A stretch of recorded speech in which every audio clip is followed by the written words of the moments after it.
Margaret and Porter knelt at the altar, her knees pressing hard against the wooden step. Her hands shook as Father Thomas walked toward her holding the small white host. She opened her mouth, and when he placed it on her tongue, something inside her chest cracked open like ice breaking on a frozen lake. She did not know yet that this moment would save her life. Before we understand why Margaret was shaking, why her eyes were red and tired, why she had not been to church in 3 months, we need to go back. We need to see what her life looked like before everything fell apart. If you are enjoying this story, please like, share, and subscribe. We love hearing from you. So tell us in the comments where you are watching from. 2 years earlier, Margaret's life had a rhythm, like a song she knew by heart. Every morning at 6 o'clock, she woke up in her small blue house on Maple Street. She made coffee in the same pot she had used for 15 years. She buttered toast and set 2 plates on the table, one for herself and one for her mother, Rose. Rose was 79 years old with silver hair she wore in a neat bun. She had raised Margaret alone after Margaret's father left when Margaret was just 7. Rose worked 2 jobs to keep food on the table and clothes on Margaret's back. She never complained. She never asked for help. She was strong, the kind of strong that does not bend even in the worst storms. Now it was Margaret's turn to take care of Rose. She did it gladly. Every morning, she helped her mother get dressed. She made sure Rose took her medicine. She combed her hair and told her she looked beautiful. Then Margaret drove to Mercy General Hospital where she worked as a nurse's aide. Margaret had worked at Mercy General for 23 years. She knew every hallway, every squeaky door, every nurse by name. She loved her job. She loved holding the hands of scared patients. She loved bringing them water when they were thirsty and extra blankets when they were cold. She loved making people feel less alone. After work, Margaret drove home and cooked dinner. She and Rose ate together, watching game shows on the television and laughing at the silly answers. Then they said their prayers together before bed. Margaret prayed for her patients, for her friends at church, for Rose's health. She believed God heard every word. On Sundays, Margaret and Rose went to St. Mary's Church. They sat in the 3rd row on the left side, the same spot they had sat in for 30 years. Margaret sang the hymns loudly, not caring that her voice was not pretty. After church, they had lunch with the other ladies from the parish. Margaret felt like she belonged to something bigger than herself. She felt safe. But life has a way of changing when you least expect it. One January morning, Rose started coughing. At first, it seemed like a normal winter cough. But it did not go away. It got worse. Rose coughed so hard that she could not finish her breakfast. She coughed until her face turned red and her eyes watered. Margaret took her to the doctor. The doctor ordered tests. Margaret held Rose's hand in the waiting room, telling her everything would be fine. But deep down, Margaret felt a cold fear growing in her stomach. The doctor called them back into his office. He had a serious look on his face. He said words that Margaret would never forget. Lung cancer. Stage 3. Treatment options limited. Margaret heard the words, but they did not seem real. How could her mother, her strong, unbreakable mother, have cancer? Rose had never smoked a cigarette in her life. She ate vegetables. She walked every day. It was not fair. But fairness, Margaret was learning, had nothing to do with what happens in life. The next few months were the hardest Margaret had ever known. Rose started chemotherapy. The treatments made her sick and weak. Her silver hair fell out in clumps. Margaret collected the hair from the pillow each morning and threw it away where Rose could not see it. She did not want her mother to feel sad. Margaret became both daughter and nurse. She learned to give Rose her medicine at exactly the right times. She learned what foods Rose could keep down and what foods made her sick. She learned to smile even when she wanted to cry. At work, Margaret kept going. She had to. The bills did not stop coming. The rent did not pay itself. But it was harder now. She was so tired. She worked 8-hour shifts at the hospital, then came home to take care of Rose. She barely slept. Her body ached. Her mind felt foggy. Her friends at church noticed. They brought casseroles and offered to sit with Rose so Margaret could rest. Margaret thanked them but rarely accepted. She felt like she had to do it all herself. She was Rose's daughter. This was her job. Asking for help felt like admitting she was not strong enough. In her prayers, Margaret asked God to heal her mother. She prayed harder than she had ever prayed before. She made deals with God. "Take anything from me," she whispered in the dark. "Take my health. Take my job. Just please let my mother live." But Rose kept getting weaker. By summer, Rose could not get out of bed without help. She could not walk to the bathroom alone. She could not lift a glass of water. Margaret watched her strong, proud mother shrink into someone small and frail. It broke her heart in ways she could not explain. One night in late July, Margaret sat beside Rose's bed. Rose reached out and took Margaret's hand. Her grip was weak, like holding a baby bird. "You have been such a good daughter," Rose whispered. "I am so proud of you." Margaret wanted to say something back, but the words stuck in her throat. She just squeezed her mother's hand and nodded. "Promise me something," Rose said. "Anything," Margaret replied. "Promise me you will not give up when I am gone. Promise me you will keep living." Margaret's eyes filled with tears. "Mama, do not talk like that. You are going to be fine." But they both knew the truth. Rose was dying. No amount of prayer or medicine or love could stop it. In August, the doctor said there was nothing more they could do. They called in hospice. A kind nurse named Patricia came to the house 3 times a week. She taught Margaret how to keep Rose comfortable, how to manage the pain, how to say goodbye. Margaret did not want to say goodbye. She wanted more time.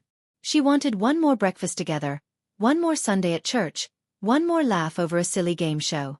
But time does not care what we want. On a warm evening in late August, with the windows open and a soft breeze blowing through the curtains, Rose took her last breath. Margaret was holding her hand. She felt the exact moment her mother left, like a light switching off. The house became very, very quiet. Margaret sat there for a long time, still holding her mother's hand, not ready to let go. She thought about all the years they had together. She thought about all the things she wished she had said. She thought about how empty the house would feel without Rose's voice, without her laugh, without her love. When the hospice nurse came, she gently took Rose's hand from Margaret's and covered Rose with a white sheet. Margaret stood up on shaky legs and walked out of the room. She went to the kitchen and sat at the table, staring at the 2 plates she had set out for breakfast that morning. One of those plates would never be used again. That night, Margaret did not pray. For the first time in her life, she had nothing to say to God. The funeral was on a Thursday. Margaret wore a black dress that Rose had bought her years ago for a wedding. It felt strange to wear it now for this. The church was full of people who loved Rose. They hugged Margaret and said kind things. They said Rose was in a better place. They said time would heal the pain. They said God had a plan.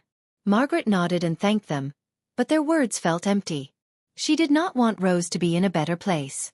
She wanted Rose to be at home, sitting at the kitchen table, drinking coffee and doing crossword puzzles. She did not care about God's plan. His plan had taken away the only family she had left. After the funeral, people came to Margaret's house. They brought food, so much food. Casseroles and pasta dishes and pies and cookies. Margaret put it all in the refrigerator, knowing she would not eat most of it.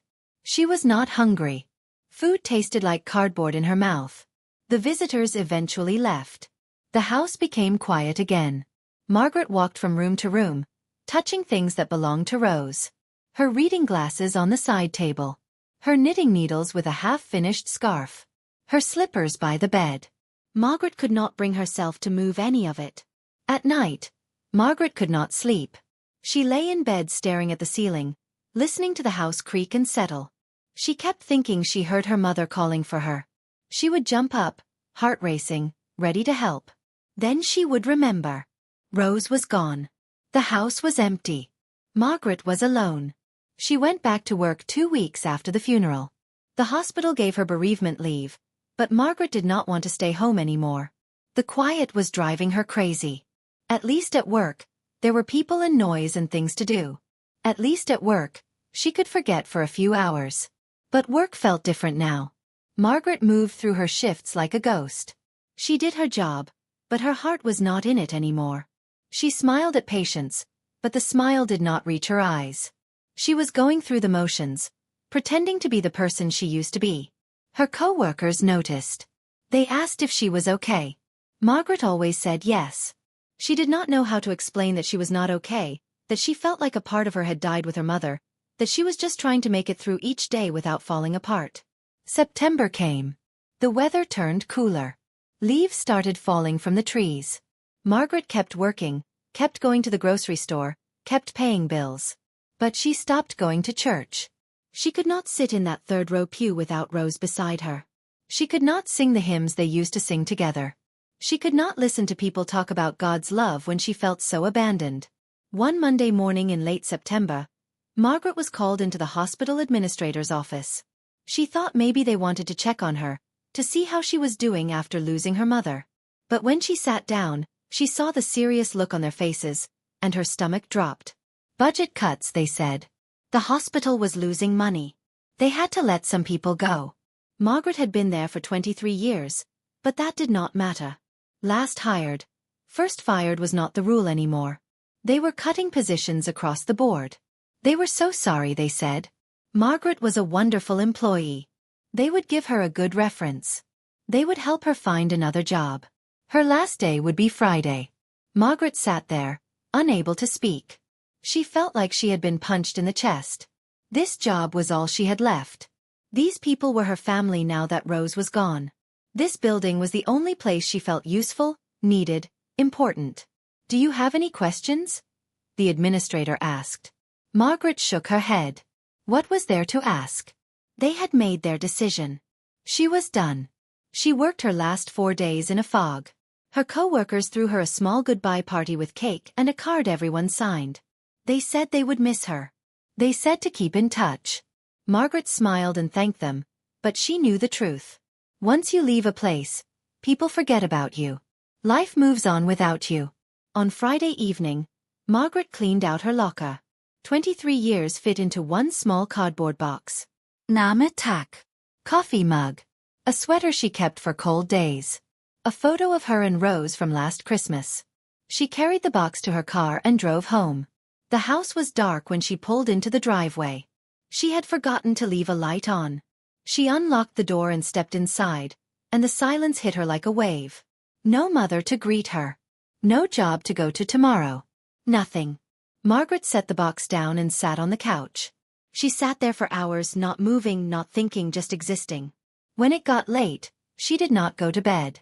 She just stayed on the couch, staring at the dark walls. The next morning was Saturday. Margaret woke up with a stiff neck and a heavy heart. She looked at the clock. 8 in the morning. Normally, she would be getting ready for work. But there was no work. There was nothing to get ready for. She made coffee, but she did not want it. She turned on the television, but nothing interested her. She picked up a book, but the words blurred together. The day stretched out in front of her, long and empty. This became her new routine. Wake up.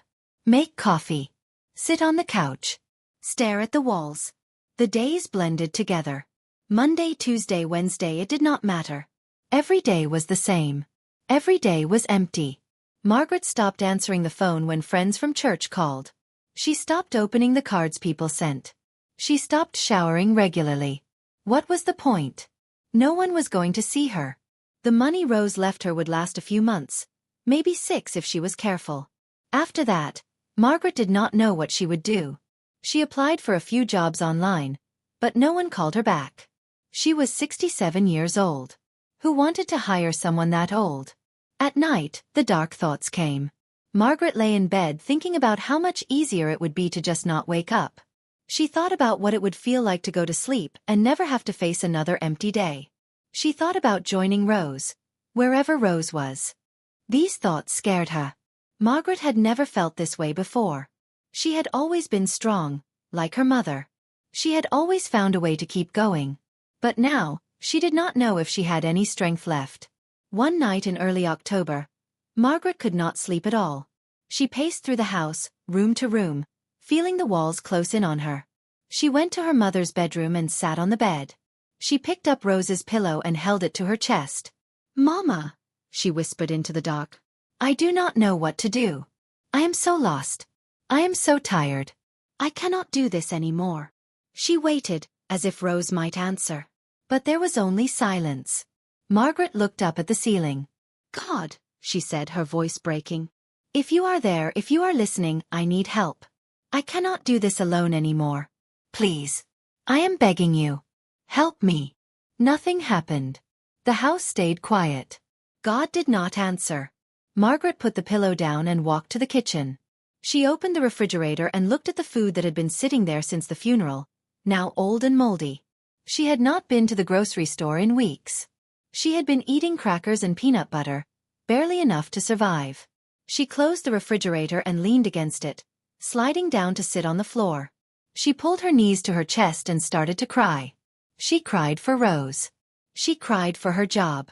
She cried for the life she used to have. She cried because she felt so completely and utterly alone.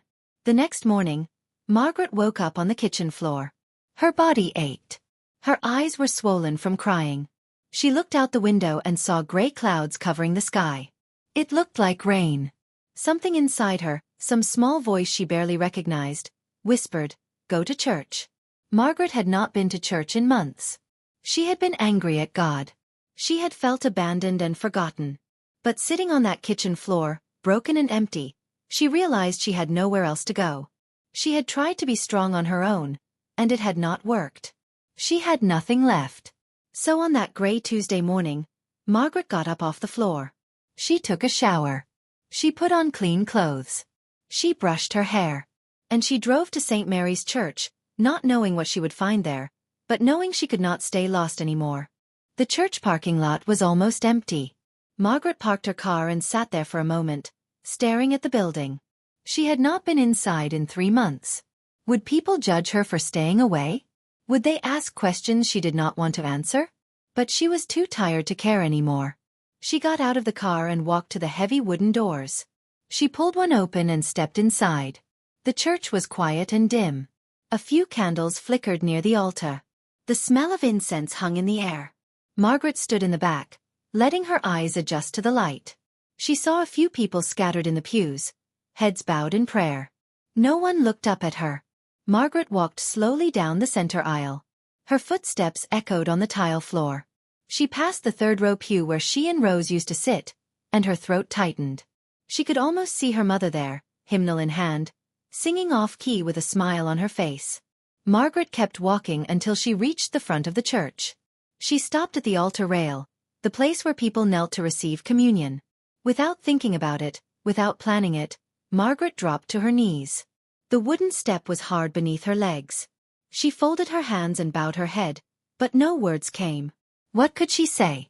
How could she pray when she felt so empty? Margaret. She looked up. Father Thomas was walking toward her from the side door. He was an older man with kind eyes and gray hair. He had known Margaret and Rose for years. "Father," Margaret said, her voice barely a whisper. "I have not seen you in a while," he said gently. "I have been worried about you." Margaret's eyes filled with tears. "I did not know where else to go." Father Thomas nodded. He did not ask questions. He did not make her explain. He simply said, "May I give you communion?" Margaret nodded.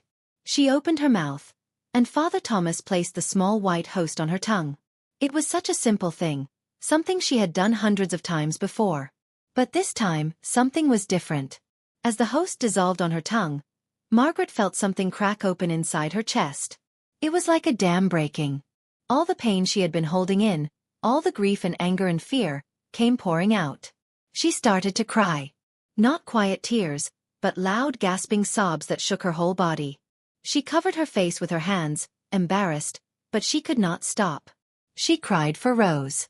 She cried for her lost job. She cried for the loneliness that had been eating her alive. She cried for all the prayers she thought God had not answered. Father Thomas did not walk away. He placed his hand gently on her shoulder and waited. He let her cry. He let her break. When Margaret finally caught her breath, she looked up at him with red, swollen eyes. "I thought God had forgotten about me," she said. "I thought he did not care anymore." Father Thomas knelt down beside her, his old knees creaking. "God never forgets his children," he said. "Sometimes we forget how to listen for him. Sometimes we are so hurt that we cannot hear his voice. But he is always there, Margaret. Always." "I lost everything," Margaret whispered. "My mother. My job. My purpose. I do not know who I am anymore." "You are a child of God," Father Thomas said firmly. That has not changed. That will never change. Margaret shook her head. I am not strong enough. I tried to be strong like my mother, but I failed. I cannot do it on my own. Father Thomas looked at her with such kindness that it made her want to cry again. Margaret, do you know what real strength is? Real strength is not doing everything by yourself. Real strength is knowing when to ask for help. Real strength is admitting you are broken and letting others help put you back together. His words sank into her heart like rain on dry ground. All her life, Margaret had believed that strength meant never showing weakness, never asking for help, never letting anyone see you struggle. That was what her mother had taught her, not with words, but with example. Rose had carried everything alone, and Margaret had tried to do the same. But maybe, Margaret thought, maybe that was not strength at all. Maybe that was just pride. Maybe real strength looked different than she thought. What do I do now? Margaret asked. How do I start over? Father Thomas smiled. One step at a time. First, you stop trying to carry everything alone. You let people help you. You come to church and let this community support you.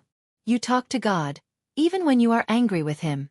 Especially when you are angry with Him. I do not have a job, Margaret said. I do not know how I will pay my bills.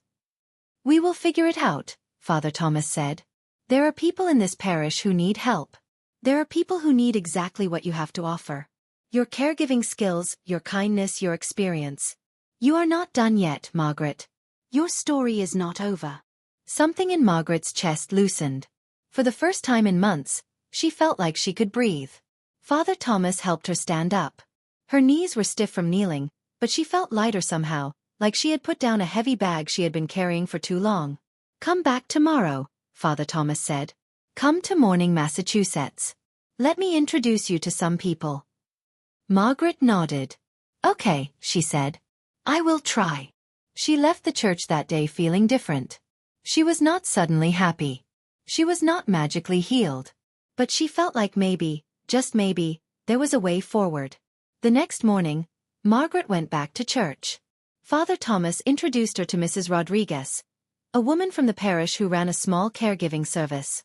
Mrs. Rodriguez needed someone with experience to help care for elderly people in their homes.